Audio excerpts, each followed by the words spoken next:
In this video, we're going to examine the topic of surge protection. We'll investigate how surges are created, the damage that they can cause, the requirements of the wiring regulations, and the solutions that are available for a range of installations and applications. The first thing we need to understand, Dave, is just what a surge is and how destructive it can be. Surges are overvoltages, so a voltage beyond the rating that an electrical installation was designed to operate at. Lightning is probably the one source of an overvoltage that we're all familiar with. But there are man-made causes of overvoltages as well.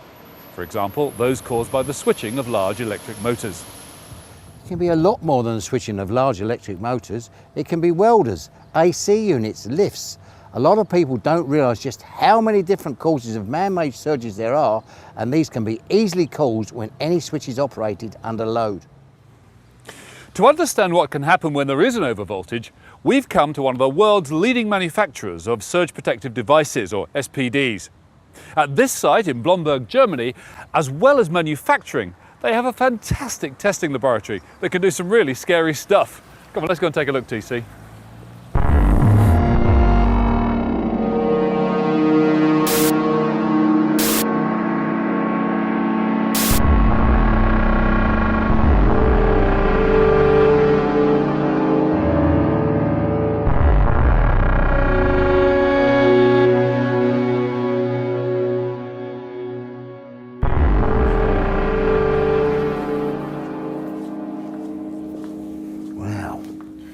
Impressive. Oh dear. So this is it. And this little beauty can generate up to 200 kiloamps and is used to test the equipment made here to make sure that it can withstand the electrical surge impulses. For our purpose today, we're going to see what can happen on both protected and unprotected electrical installations when there's an overvoltage.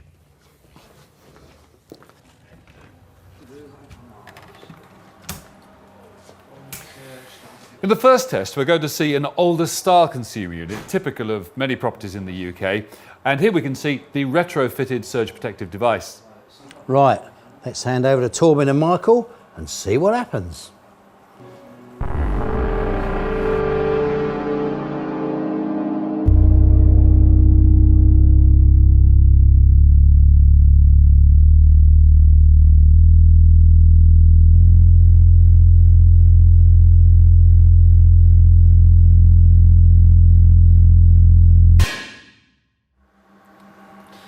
Pretty boring, really. But now let's try it without surge protection. And first with a low-level surge, typical of a man-made event.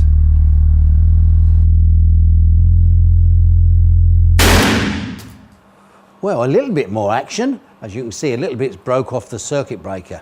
Now we're going to ramp it up and see what happens when there's a lightning strike. Take it away, boys.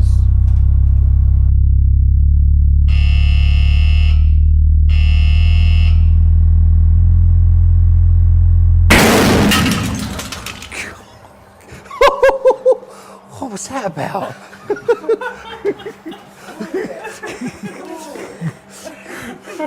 That's why they put their fingers in their ears.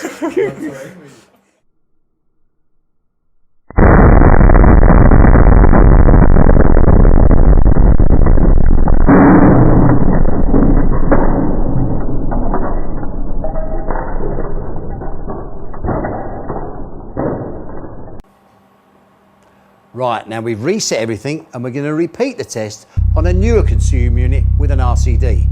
First, the low level surge.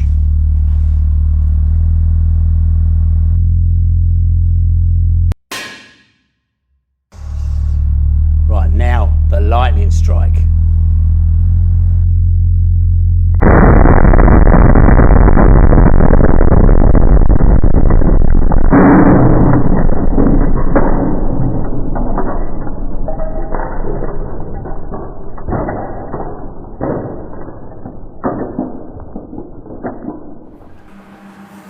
I'm so glad that that was bulletproof glass.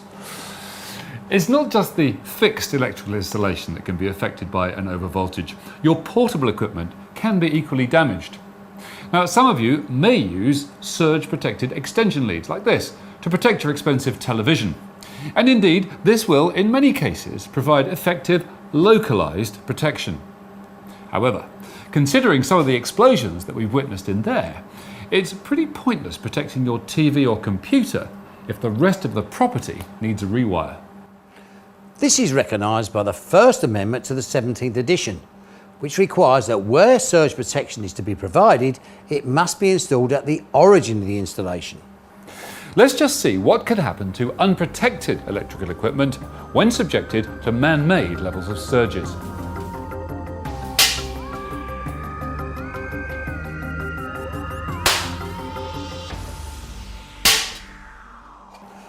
As you can see, in many cases, there is no sign of any physical damage.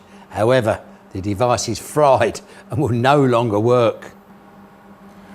So we've seen that without proper surge protection, considerable damage could be caused not only to the electrical installation, but also to the building and also possibly any nearby people.